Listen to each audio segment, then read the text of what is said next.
नमस्कार, सवाल इंडिया का में आपका स्वागत है। मैं हूं संकेत उपाध्याय। एक बड़ा सवाल यह है कि क्या ठाकरे मुक्त शिवसेना हो जाएगी और ये तीर कमान किसके पास जाएगा? क्या शिंदे की सेना हो जाएगी या ठाकरे मजबूती से सेना पर कंट्रोल बनाए रखेंगे, या दो सेना हो जाएंगी, एक शिंदे सेना और एक उद्धव ठाकरे सेना? शिवसेना में बगावत के बीच महाराष्ट्र के मुख्यमंत्री उद्धव ठाकरे का एक बड़ा बयान आया है और वो कहते हैं कि फूल पत्तियां टूटने से जड़ें नहीं टूट जाती। जो छोड़ गए हैं उनके लिए मुझे बुरा क्यों लगेगा?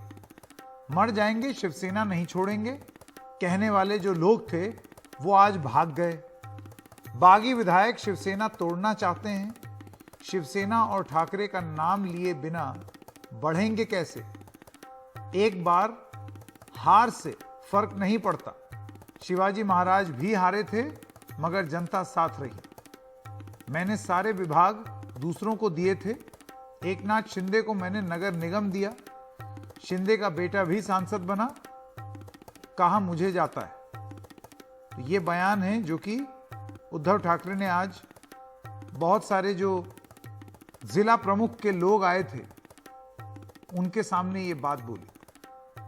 अब शिवसेना बागी गुट के नेता एकनाथ शिंदे का एक दावा है। इस बीच उन्होंने कहा है कि 50 से ज्यादा विधायक उनके साथ हैं, जिसमें शिवसेना विधायकों की संख्या करीब 40 हो गई है। 37 चाहिए अलग पार्टी बनाने के लिए, या उसके बाद जो मर्जी हो चाहे वो कर सकते हैं। वो कह रहे हैं मेरे पास 40 है। एनडीटीवी से फोन पर एक्सक्लूसिव बातचीत में शिंदे ने यह दावा किया है। शिंदे ने कहा कि विधायकों पर कार्रवाई की अर्जी अवैध है। हमारे पास पार्टी के ज्यादा विधायक हैं। शिंदे ने कहा है कि आगे की रणनीति पर विधायकों के साथ बैठक के बाद फैसला करेंगे। तो ये बात उन्होंने बोली है।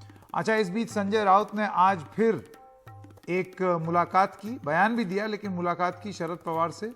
बैठक के बाद राउत ने कहा कि हम हार मानने वाले नहीं हैं। बागियों ने गलत कदम उठाया है। फ्लोर टेस्ट में भी जीतेंगे। सड़क से सदन तक हमारी जीत होगी। आइए अब आपको एक छोटी सी टाइमलाइन बता दें कि हुआ क्या। ये जो सियासी सफर है उद्धव ठाकरे का, उसके बारे में आपको थोड़ा सा बताते हैं, क्योंकि उतार चढ़ाव कई बार देखे हैं उन्होंने। महाराष्ट्र के मुख्यमंत्री और शिवसेना प्रमुख 1980 में इनका जन्म हुआ था। उसके बाद ये आर्ट्स ग्रेजुएट हुए, फोटोग्राफर थे, लेखक थे।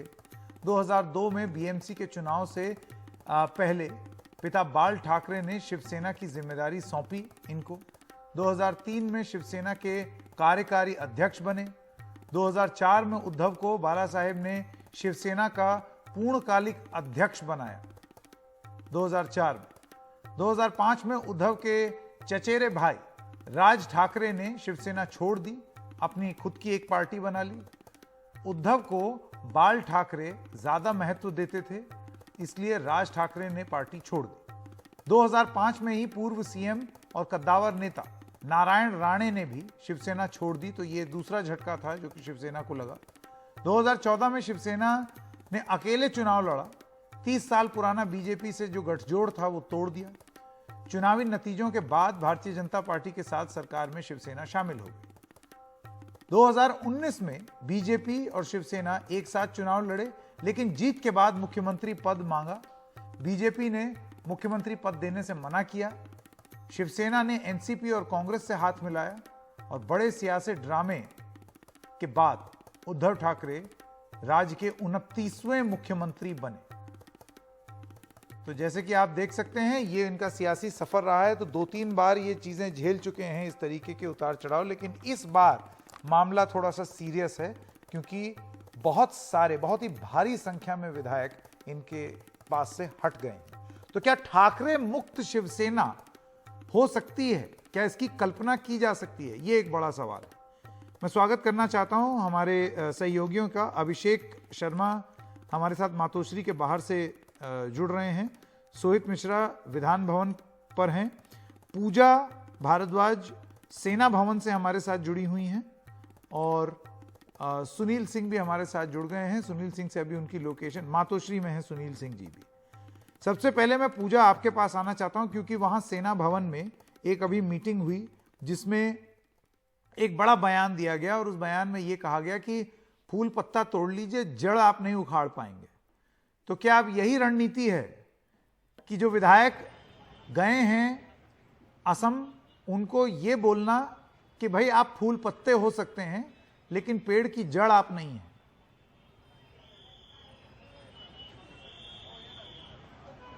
जी बिल्कुल, जमीन पर शिव सैनिकों को जोड़ने की एक बहुत बड़ी कोशिश हो रही है संकेत, ऐसे संकट की घड़ी में जहां पर उनको लग रहा है कि जहां जिला में, जहां शाखा लेवल पे बातें अपनी पहुंचानी है या फिर इस संकट के समय में जानकारी लेनी है, तो उनके जरिए ही एक अहम स्रोत होते हैं ये विभाग प्रमुख, जिला प्रमुख, शाखा प्रमुख, जिनसे हम जानकारियां लेते हैं। तो वह बैठक हुई और एक रणनीति तैयार हुई कि अब लोगों के बीच क्या कहकर जाना है। तो लोगों के बीच ये कहकर जाना है कि हम ठाकरे, हमारी शिवसेना ठाकरे की शिवसेना है।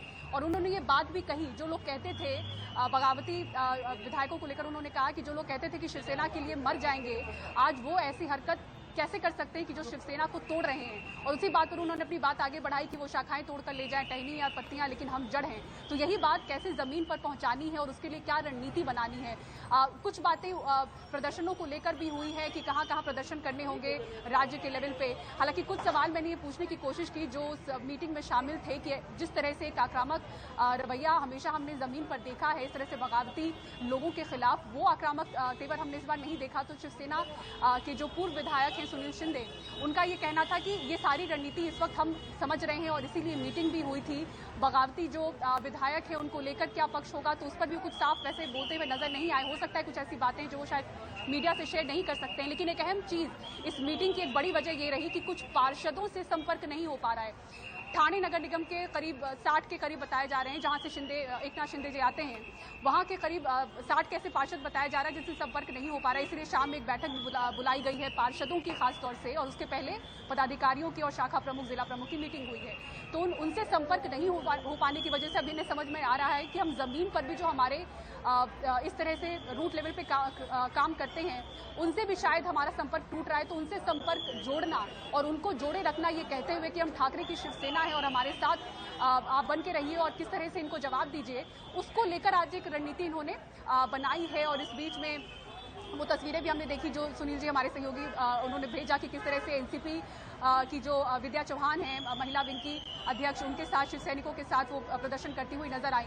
तो एक संदेश उन्होंने भी दिया है कि शिवसेना, एनसीपी और कांग्रेस के ये जो कार्यकर्ता हैं, जो ग्राउंड लेवल पे काम करते हैं, वो एक साथ जुड़ के प्रदर्शन करेंगे।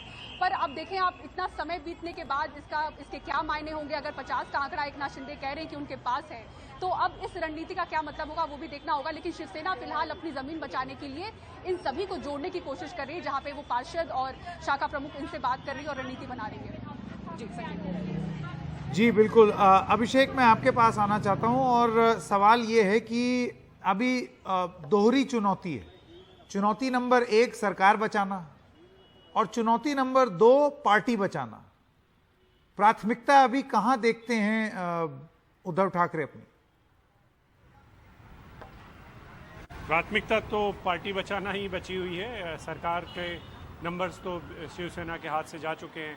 अब वो कानूनी लड़ाइयाँ लड़ेंगे, लंबा खींचेंगे, धीरज जो है वो टूट जाए जो गए हैं उनमें से कुछ लोगों का, ताकि शिंदे समूह का नंबर, देखिए शिंदे समूह का नंबर अभी 40 वो बता रहे हैं, लेकिन अगर नंबर में 37 का आंकड़ा चाहिए, अगर एक भी इधर उधर हो जाता है तो फिर एंटी डिफेक्शन लॉ, दल बदल कानून लागू हो जाएगा। तो ये बहुत अभी अस्थायी है बोलना कि वो पूरा नंबर इंटैक्ट हमेशा रहेगा। जब वो आ जाएंगे मुंबई, जिस तरीके का गुस्सा देखने को मिलेगा भी कि नहीं, ये सब चीज़ें अभी नहीं पता है अभी तो।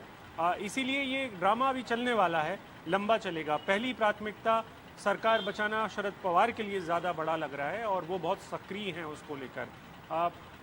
उद्धव ठाकरे तो एक तरीके से वर्षा से पैकअप करके निकल चुके हैं, मातोश्री आ चुके हैं।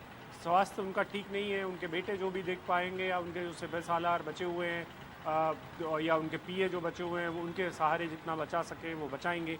पार्टी का जो काडर है वो अभी तो मुंबई शहर में तो कम से कम हमें बांट के देखना होगा। ठाणे अलग है, मुंबई अलग है। मुंबई जो विधायक अब भी साथ में हैं उद्धव ठाकरे के, वो मुंबई शहर के हैं, मतलब मुंबई उपनगरीय इलाकों और मुंबई के हैं।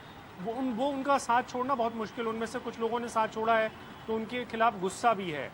जैसे मागा ठाणे के जो कि ठाणे नहीं है लेकिन मुंबई के बोरीवली का इलाका है जिसको मागा ठाणे बोलते हैं, वहाँ पे प्रकाश सुरवे जीत के आते हैं, तो वो अलग हो गए हैं, वो भी गए हुए हैं, उनके खिलाफ गुस्सा है। ऐसी एक खबर कुर्ला के विधायक के को लेकर भी है कि जहाँ पर लोग गुस्से में आए हैं। तो अभी देखेंगे। आज जो उद्धव ठाकरे ने बताने की कोशिश की है कि साहब चले जाते हैं, पत्ते फूल पत्तियाँ टहनियाँ निकल सकती हैं, लेकिन जड़ें कायम रहती हैं। लेकिन मेरा एक बार इस बात पे बस इतना कहना है संकेत, एक्सपर्ट ओपिनियन के तौर पर, वो ये कि अगर लोग जड़ों में मठा डाल देंगे तो फिर क्या होगा, वो पेड़ फिर सूख ही जाता है। इस बार कहानी जड़ों में मठा डालने की भी है कि क्या इस बार इतना गहराई तक वार किया गया है कि अंदर जड़ें भी सूख जाएं। और इसका बाकायदा ये जो वक्त है, ये उद्धव ठाकरे के ज़िंदगी का सबसे बुरा वक्त कहा जा सकता है, क्योंकि उनकी तबीयत भी ठीक नहीं है। उनका स्पाइन का ऑपरेशन, रीढ़ की हड्डी का ऑपरेशन हुआ है, जिसके चलते वो उतने सक्षम नहीं हो सकते हैं। ये सबको पता है, मतलब ये हम उनके प्रति पूरी हमदर्दी रखते हैं उनके स्वास्थ्य के प्रति, लेकिन ये भी हकीकत है कि वो उस तरीके से आकर बाहर लोगों को आंदोलित नहीं कर सकते हैं। ये पूरी जिम्मेदारी तो आदित्य ठाकरे को है, और आदित्य ठाकरे उस तरीके से अभी तैयार नहीं हुए थे, उनको ग्रूम ही किया जा रहा था। जो बात आज उद्धव ठाकरे ने कही है उसमें देखिए, वो कह रहे थे कि एकनाथ शिंदे अगर मेरे बेटे से नाराज़ हैं, वो असल में लड़ाई तो एकनाथ शिंदे की आदित्य ठाकरे से ही थी, क्योंकि आदित्य ठाकरे को बड़ा किया जा रहा था। एक तरीके से एकनाथ शिंदे को उनकी कमान के अंडर में आना होता, और आना ही था, इस बात को लेकर पुश किया जा रहा था, और वहीं से सारी बात खराब होनी शुरू हुई थी, और इसका फ़ायदा बीजेपी उठाएगी, वो उठाना भी चाहता है इसको लेकर। तो इसको लेकर उन्होंने आज तल्खी में कहा भी है कि मैंने क्या नहीं किया, तुम्हारे बेटे को भी तो मिला है, श्रीकांत शिंदे को भी सांसद बनाया, तुम्हें म्यूनसिपल कॉरपोरेशन मिली हुई है, तुम्हें यूडी मिला हुआ है, एमएमआरडीए उसके अंदर सबसे ज़्यादा मलाईदार डिपार्टमेंट है। एक तरीके से तो खुल्ला मुख्यमंत्री कह रहे हैं कि तुम मेरे ऊपर परिवारवाद किए या मेरे बेटे को क्यों नहीं मानोगे, तुम्हारे बेटे को भी तो सब लोग मान रहे हैं, तुम्हारे को भी तो एक इलाके का शत्रप बना के दिया है, और तुम्हारे को मलाईदार विभाग भी दिए हैं, तो कमी कहाँ रह गई थी। और देखिए, ये बड़ा दिलचस्प है कि एकनाथ शिंदे गए क्यों हैं। जो भी फाइनेंसेस के मसले हैं, हम सबको पता है कि राजनीति में किस किस्म के भ्रष्टाचार चलते हैं, जनता को भी पता है। ठेकेदारों के ऊपर क्या क्या किस तरीके के दबाव होते हैं कट कमीशन देने के, तो उसमें तो कोई दो राय है नहीं। लेकिन एकनाथ शिंदे वो जो आज़ादी चाहते हैं, वो आज़ादी खुद के लिए चाहते हैं, खुद के बेटे के लिए चाहते हैं, पार्टी के अंदर अपने कामकाज के लिए चाहते थे, वो उन्हें नहीं मिल रही थी। और जो अंदर खाने की बातें हैं वो तो यही है कि सारी फाइलें पिछले कुछ वक्त से सीएम ऑफिस के मार्फत हो चुके जा रही थी, जो भी यूडी की फाइल्स थी, यानी कि अर्बन डेवलपमेंट की थी। तो ये तो नागवार गुजर रहा था, उन्हें आज़ादी चाहिए नहीं, थी। लेकिन बात यह है ना कि पता चला अगर आप चले जाएं और समझौता कर लें एक भारतीय जनता पार्टी के साथ, तब कौन सी फाइल आपके पास रहेगी, तब भी फाइल कहीं और जाएगी, फिर आप कितना वर्चस्व कायम कर सकेंगे, ये भी तो एक बड़ा सवाल रहेगा। सोहित, मैं आपके पास आना चाहता हूँ। ये तो बिल्कुल अभी अभिषेक जी वापस आता हूँ मैं आपके पास, क्लियर रखिए कि अभी वापस आता हूँ मैं आपके पास। एक बार जरा सोहित और सुनील जी के पास भी चले जाएं। सोहित, देखिए, एक बड़ी चुनौती ये भी हो रही है दूसरी तरफ से कि जो बागी हैं वो कहीं फिर बागी ना हो जाएं, या जो पलटे हैं वो कहीं फिर ना पलट जाएं। आपको लगता है ये भी एक रणनीति है जिसको पूरी तरीके से नकारा नहीं जा सकता, और खास तौर से महाराष्ट्र की राजनीति में, क्योंकि इतनी नाटकीय राजनीति अक्टूबर 2019 में रही कि उसके बाद तो एनीथिंग इज पॉसिबल। बिल्कुल संकेत, देखिए 2019 के बाद तो ये हम सब ने सीख लिया है कि सब कुछ संभव है। अगर महाराष्ट्र की राजनीति की बात करें तो कभी भी चीज़ें बदल सकती हैं, तो इसलिए ये कोशिश होगी एकनाथ शिंदे की कि उनके पास जो लोग शिवसेना से, उद्धव ठाकरे से बागी होकर आए हैं, वो दोबारा बागी ना हो। और ये इसलिए भी तो वो यहाँ से गए हुए हैं। मैं संकेत, जब आपसे बात कर रहा हूँ तो ये भी देखने की कोशिश कर रहा हूँ कि यहाँ पर कौन कौन आया हुआ है, तो बहरहाल वो मैं पता लगाता हूँ कि कौन पहुँचा है और विधान भवन। तो एक बार फिर से विधायक बागी ना हो जाएं, इसलिए ही तो एकनाथ शिंदे पहले सूरत गए, उसके बाद वो गुवाहाटी चले गए हैं, ताकि उनके पास जो विधायक हैं वो वापस ना आए। यहाँ से जितने विधायक उनके पास आना चाहते हैं वो आ जाएं। ऐसा ना हो कि अगर वो सूरत में रहते तो वहाँ से कोई विधायक वापस आ रहा है। तो अभी भी तो आप देखेंगे जो उद्धव ठाकरे के करीब के विधायक थे वो गए हैं एकनाथ शिंदे के पास। एकनाथ शिंदे के करीब का कोई विधायक फिलहाल तो आते हुए नजर नहीं आ रहे हैं। इसलिए एकनाथ शिंदे की पूरी कोशिश होगी कि उनके पास जो है वो दोबारा बागी ना हो जाए। अजित पवार के साथ 2019 में यही हुआ था। अभी कुछ समय पहले जब अजित पवार प्रेस कॉन्फ्रेंस कर रहे थे तब उन्होंने कहा भी था कि मैंने 2 बार शपथ लिया 2019 में। जब पहली बार शपथ लिया तब तो मैंने मीडिया से बात भी नहीं की थी, क्योंकि उन्हें पता था कि तब वो आंकड़े जमा करने की कोशिश कर रहे थे, उनके पास वो आंकड़े नहीं थे। लेकिन एकनाथ शिंदे के पास आंकड़े हैं, वो तस्वीरें साझा कर रहे हैं। एक एक जब वहाँ पर कोई विधायक आ रहा है संकेत, उसकी तस्वीरें आ रही हैं, तो वो अपना जो संदेश है उसे पूरी तरीके से देना चाहते हैं। और ये उनकी ओर से ज़रूर इंश्योर किया जा रहा है, उनकी ओर से, और जो पर्दे के पीछे जो बीजेपी है उनकी ओर से इंश्योर किया जा रहा है कि कोई बागी ना हो।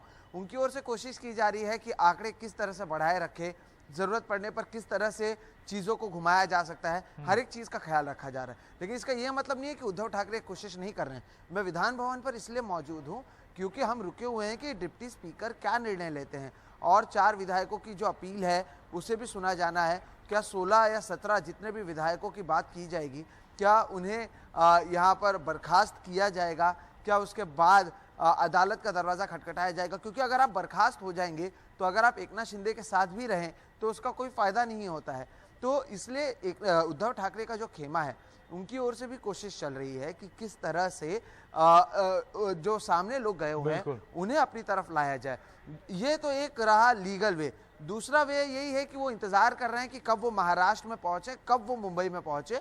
तब के लिए मैं संकेत आपको बता सकता हूं, जितने मेरे सूत्रों से बात हुई है, अभी से तैयारी शुरू है।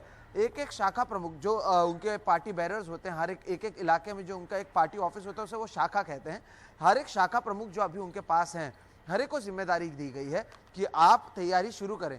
इसलिए अभी तक आप देखें कि कहीं पर विरोध नहीं हो रहा था, लेकिन अब अचानक से जो जो विधायक जाने लगे, खासतौर पर मुंबई के, उनके खिलाफ विरोध प्रदर्शन शुरू हो रहा है। कल आप ही से संकेत में बात कर रहा था जब एक आदमी कालिक पोतने की कोशिश कर रहा था, आपको याद होगा। बिल्कुल, तो बिल्कुल। इस तरह से चीजें शुरू हुई हैं। अब उद्धव ठाकरे भी एग्रेसिव हो रहे हैं और वो भी एक माहौल बना रहे हैं कि जनता गुस्से में है, आप आ जाइए वापस, वरना आपकी परेशानी बाद में यही बढ़ देखना सकती है। बहुत यही ही बात रोचक होगा। बार-बार संजय राउत भी कह रहे हैं कि महाराष्ट्र में आइए। तो बिल्कुल सुनील सिंह, मैं आपके पास आना चाहता हूं। कल तो आपने एक बड़ा विचित्र सा नाम दे दिया संजय राउत को, बयानवीर। लेकिन देखिए, अमेरिकी राजनीति में एक प्रोसेस होता है जिसको कहते हैं फिलीबस्टरिंग। इसका मतलब ये हुआ कि आप संसदीय प्रणाली में फ्लोर टेस्ट से पहले इतनी बात करें, इतना लंबा खींच दें, भाई अंत में तो फ्लोर टेस्ट ही होगा।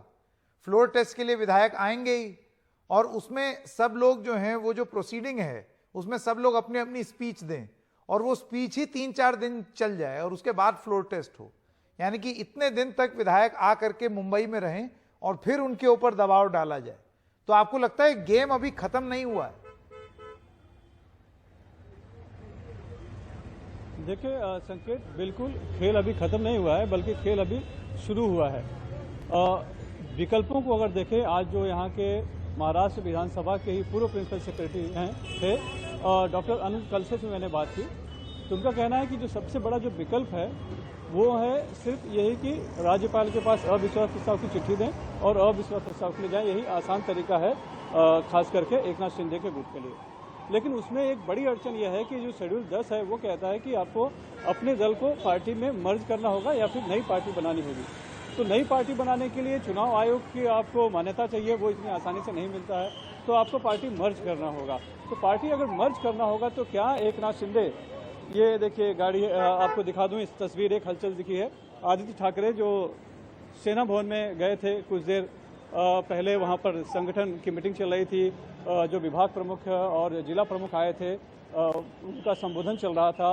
वीडियो कॉन्फ्रेंसिंग के जरिए खुद उद्धव ठाकरे ने संबोधित किया और आदित्य ठाकरे वहां पर मौजूद थे। वो आदित्य ठाकरे अब लौटकर वापस मातोश्री यहाँ पर आ गए हैं, यानी कि वहाँ की मीटिंग खत्म हो गई है और संगठन को जो मजबूत बनाने की जो फिलहाल जो कोशिश हो रही है लड़ने के लिए, आगामी संघर्ष के लिए, उसकी तैयारियां कर वापस यहाँ पर लौटे हैं। तो मैं आपको ये बता रहा था कि पार्टी को मर्ज करना होगा या फिर उसकी पहचान मान्यता लेनी होगी। तो चुनाव आयोग से मान्यता मिलना बहुत मुश्किल है, तो इन्हें बीजेपी में मर्ज करना होगा, जिसके साथ भी बात चल रही हो या जिसके साथ भी सरकार बनाना चाहें। तो क्या एकनाथ शिंदे या बाकी सब उसके लिए भी तैयार हैं? और अगर इस तरह का वो मर्ज करते हैं, जिस पार्टी का वो भी सहयोग लेते हैं, तो फिर जब ये बात जो कह रहे हैं, दावा किया जा रहा है कि वो बाल ठाकरे की विचारों को आगे बढ़ा रहे हैं, बाल ठाकरे के हिंदुत्व पर चल रहे हैं या और शिवसेना पार्टी में बने हुए हैं, तो वो सब क्या होगा, वो सब का सब बेमानी हो जाएगा।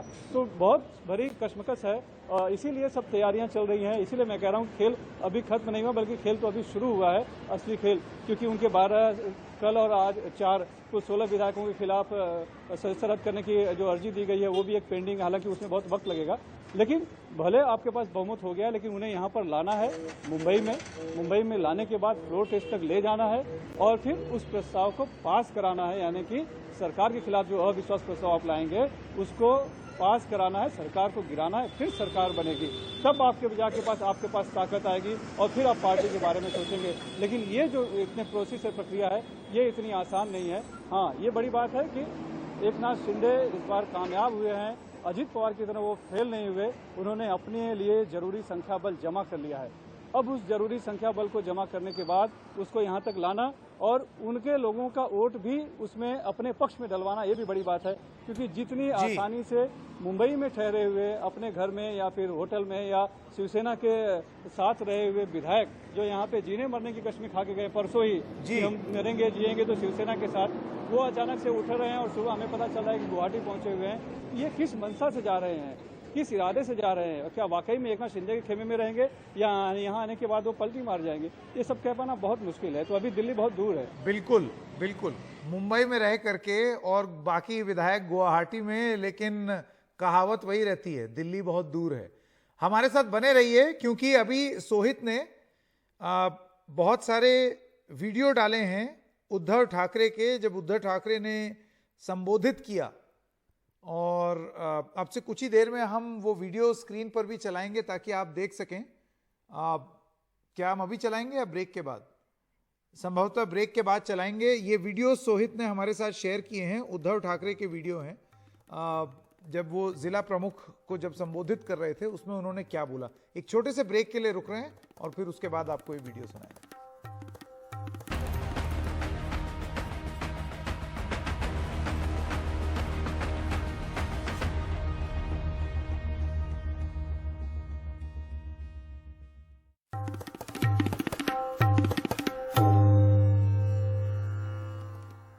और आइए अब आपको जल्दी से वो वीडियो सुना देते हैं जब अपने जिला अध्यक्षों को संबोधित किया उद्धव ठाकरे ने, और वहां पर आदित्य ठाकरे ने क्या बोला। दोनों वीडियो जरा प्ले आउट करते हैं।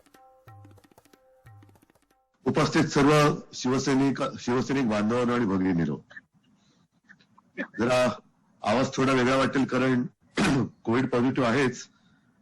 हेच थोडं गेल्या 1-2 वर्षापासून जरा विचित्र लचांड मागे लागलेलं आहे. मुख्यमंत्री झालो काय आणि 2 महिन्यामध्ये कोविडचं संकट आपल्या राज्यामध्ये आलं. त्याच्यानंतर मग लॉकडाऊन वगैरे वगैरे वगैरे त्या गोष्टी आपण सगळ्यांनी पाहिल्या. कोविड ओसरत होता तो साधारणतः गेल्या दिवाळीचा काळ होता आणि त्या काळानंतर मी म्हटलं चला आता कोविड ओसरलाय, राज्यात फिरायला सुरुवात करू. तर मानेचं लफडं उद्भवलं. तर मानेच्या लफड्यातून जरा बाहेर पडतोय तर हे दुसरं लचांड उपटलं आणि त्याच्यात आता कोविड. ठीक आहे, त्याच्यात जास्त काय मला गुंतायचं नाहीये, पण कोणी कोणत्या वेळेला कसं आपल्याशी वागलंय या गोष्टी मात्र आपल्याला लक्षात ठेवणं गरजेचं आहे. मी नितीनजींचं भाषण ऐकलं, दिवाकरजींचं ऐकलं, आदित्यचं ऐकलं, आपल्या नीलमताईंचं ऐकलं. तसं बोलण्यासारखं काय आणि बोलायचं काय हा एक महत्वाचा विषय आहे.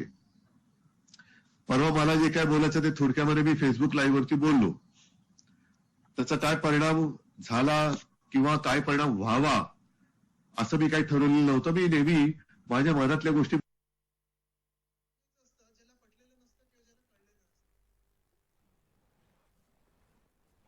पण इथे एक अशी व्यक्ती आणि थोडीफार टोळी त्यांची सत्ताधारी पक्षातून विरोधी पक्षात चाललेले आहेत. ह्याचं मला आश्चर्य वाटतं. म्हणजे काय कौतुक करायचं त्यात. आणि सत्तेचं पण तुम्हाला सांगतो मी, आता आपली सत्ता आहे, आकडे आहेत ते तर राहणार. आणि आकडे विधिमंडळात जसं राऊत साहेबांनी सांगितलं असतात नसतात, सत्ता येत असते जात असते, हे सगळ्यांबरोबर होत असतं.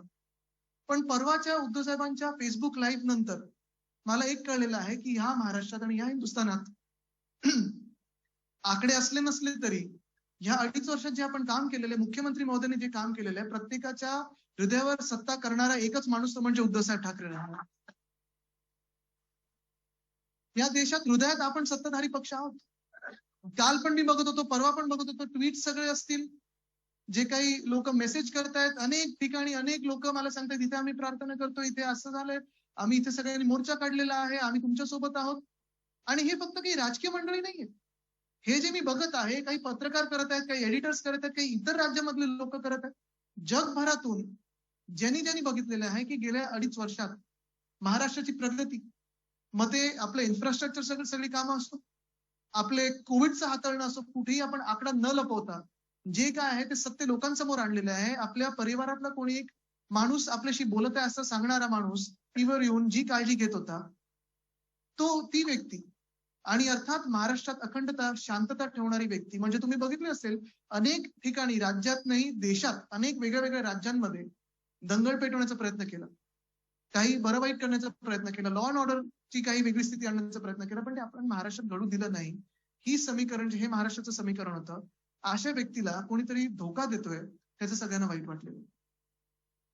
बरं, परवा पण असाच प्रसंग होता. म्हणजे मी बघत होतो, मैं अब संजय द्विवेदी जी नेता हैं शिवसेना के और आलोक वत्स नेता भारतीय जनता पार्टी, आपके पास आना चाहता हूं. द्विवेदी जी माफी चाहता हूं, आपका भी वत्स साहब कि थोड़ा इंतजार कराना पड़ा है, क्योंकि ये वीडियो आ गए और इनको प्ले करना थोड़ा सा जरूरी था. द्विवेदी जी, सबसे पहली बात तो मैं सवाल आपसे ये पूछना चाहता हूं, असली शिवसेना किसकी?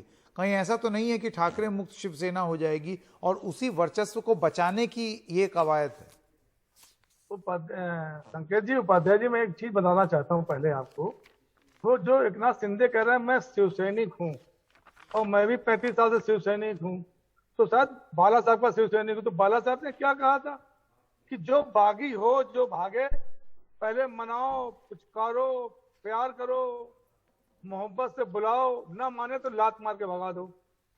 जब एक आपने क्वेश्चन हमसे पूछा असली शिवसेना कौन होगी, असली शिवसेना होगी माननीय उद्धव ठाकरे की. क्यों होगी?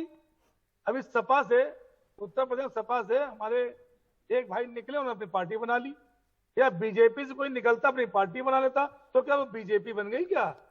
या कांग्रेस से तमाम लोग निकल गए, हमारे तमाम लोग निकल गए, ममता बनर्जी जी निकली और लोग निकले, उन्होंने पार्टी बनी, अपनी पार्टी वो चला रहे. कांग्रेस अपनी पार्टी चला रही है. ना कांग्रेस खत्म हो गई ना वो खत्म हो रहा है. भाई जिसके साथ जनता होगी, आज क्या है, जिसके साथ जनता होगी वो शहंशाह है, और जिसके साथ नहीं होगी वो उसका कोई मतलब नहीं. तो जो बात आपने कही, एकनाथ शिंदे जो बागी हुए हैं, वो बागी इसलिए नहीं हुए हैं भाई, उनको, वो मंत्री थे यहाँ पे, क्या मुख्यमंत्री बनाने जा रही बीजेपी उनको? उनसे क्या कमिटमेंट हुआ मुख्यमंत्री बनाएगी या उनको प्रधानमंत्री राष्ट्रपति का पद देगी? देखिए, ये जो लोग होते हैं आज के समय में क्या है, आज आदमी चाहता है कि मैं बहुत आगे बढ़ जाऊं, छलांग लगा के आगे बढ़ जाऊं. आज आदमी कार्य नहीं करना चाह रहा है. अगर उनके अंदर आस्था होती बाला साहब की तो शायद वो यहाँ रहते, लेकिन उनके अंदर आज हम कहते हैं 37 आदमी कैसे कर पाएंगे वो. ठीक है, आलोक जी, मैं आपके पास आना चाहता हूँ. जी आलोक जी, आपसे मेरा सवाल ये है, एक सेकंड आलोक जी, मैं आपके पास आना चाहता हूं और आपसे मेरा सिर्फ और सिर्फ एक सीधा सवाल है. ये गुट जो अब 50 विधायकों का दावा कर रहा है, आपको लगता है कि बीजेपी को इस गुट के साथ सरकार बना लेनी चाहिए? देखिए संकेत, अगर ये हमारे साथ आते हैं तो हमें सरकार बनाने में क्या इतराज होगा? आपके पास आते हैं मतलब आप ही के पास तो हैं, आप ही के राज्य में हैं, आप ही के रिजॉर्ट में हैं. अरे राज्य में तो बहुत लोग हैं, आप ही तो रखे हुए हैं, कांग्रेसी भी हैं. ये तो आप लोगों का आंकलन है, तो खुद अपने खर्चे पे ठहरे हुए हैं, हमसे कोई लेना देना नहीं है. उन्होंने सुरक्षा मांगी, हमने सुरक्षा प्रदान कर दी. और एक चीज मैं आपको बता देता हूँ, आपकी मानसिकता प्लीज एक एक करके, द्विवेदी जी ऐसे नहीं, ऐसे नहीं, एक एक करके जी. एक चीज मैं बता देता हूँ, अब पछताए होत क्या जब चिड़िया चुग गई खेत. अरे आंकड़े तो 37 के ही चाहिए थे और अब ये 50 का दावा कर रहे हैं, लेकिन 40 से ऊपर 42 तो विधायक इनके पास पहुंच चुके हैं. देखिए, जो मेन चीज है, असली शिवसेना कौन होगा, इस पर अब निर्णय होना है बाकी है, क्योंकि ये शेर का सिंबल ये इनके पास रहेगा या उनके पास रहेगा। आपने एलजेपी में देखा था रामविलास जी के पार्टी में कि वो सिंबल भी लेके चले गए और वो लोगों को भी साथ लेके चले गए और चिराग पासवान अकेले रह गए और न उनके पास सिंबल रहा न उनके पास पार्टी का कुछ रहा। लेकिन अब जो मुझे एक डर सता रहा है कि जिस तरीके की कवायद हो रही है डराने धमकाने की और शिव सैनिकों को उग्र करने की, तो कहीं ऐसा ना हो जब ये विधायक महाराष्ट्र पहुंचे, मुंबई पहुंचे, फ्लोर ऑफ द हाउस का टेस्ट हो या स्पीच हो, तो उसके पहले कोई बड़ा वायलेंस हो जाए। आपको इस बात का अंदेशा है? आपको ऐसा लग रहा है कि ये हो सकता है, संभव है? ये जितनी भी कवायद हो रही है संकेत जी, वो शिव सैनिकों को उग्र करने की हो रही है। ठीक है। और देखिए जब भीड़ उन्मादी हो जाती है, उग्र हो जाती है, मेरा ये अनुमान है, I am not sure about it, लेकिन ऐसा हो सकता है, ऐसी संभावना बन सकती है। ठीक है, लेकिन ठीक है। द्विवेदी जी का जल्दी से जवाब, उसके बाद ब्रेक। का जाना। देखिए साकेत जी बड़ी अच्छी बात कर रहे हैं हमारे लोग जी। आप इनसे पूछिए कि 37 विधायक नहीं इनके पास है। अगर 37 विधायक होते तो भारतीय जनता पार्टी सरकार नहीं बनाती क्या?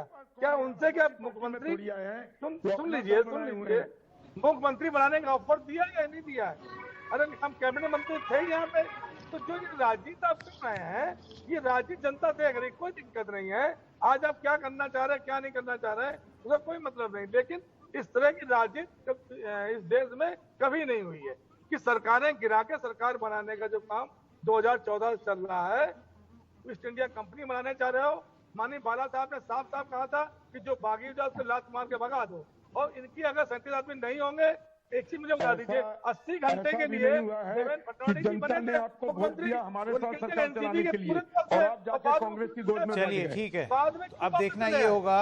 जनता ने आपको हमारे साथ एक बहुत महत्वपूर्ण मीटिंग चल रही है अभी विधानसभा में। जो डिप्टी स्पीकर हैं वो क्या फैसला लेंगे उस पर बहुत कुछ निर्भर होगा। आप दोनों का बहुत बहुत धन्यवाद हमारे साथ जुड़ने के लिए। एक छोटे से ब्रेक के लिए रुक रहे हैं, अभी हाजिर होते हैं।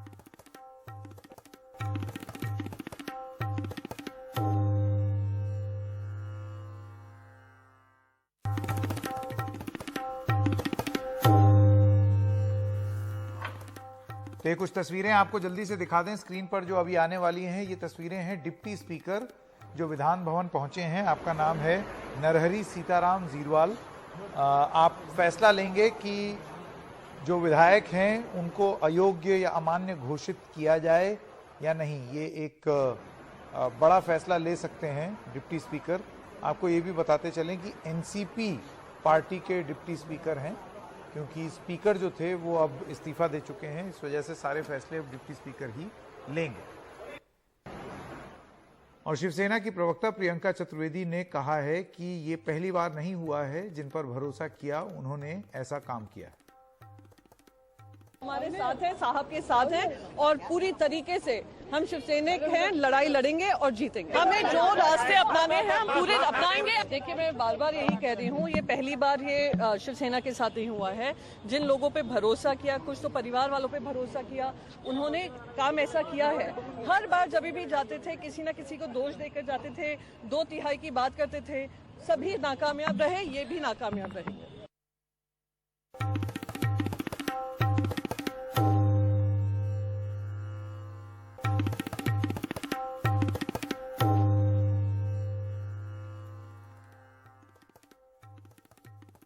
और आइए अब आपको सुनाते हैं कि असम के जो मुख्यमंत्री हैं हेमंत बिस्वा शर्मा, उनका क्या कहना है, क्योंकि बहुत सारे शिवसेना के विधायक वहां पर हैं असम में। तो उनसे जब सवाल पूछा गया कि आप ये मेजबानी क्यों कर रहे हैं, उन्होंने क्या जवाब दिया, आइए जानते हैं।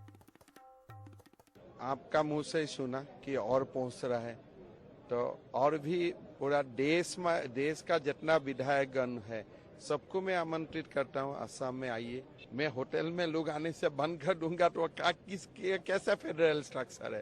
कल आप होटल बुक करेगा और मैं मना करूंगा कि देश में फेडरल स्ट्रक्चर चल रहा है और असम का होटल में आप मत आइए, तो ये थोड़े फेडरल स्ट्रक्चर इसको बोलता है। लेकिन असम में जितना दिन रहेगा मेरे लिए खुशी का बात है कि रहिए, मैं तो सबको बुलाता हूँ, सब आइए आसाम में। आप उद्धव ठाकरे जी से क्या कहना चाहेंगे इस समय? आप भी वेकेशन में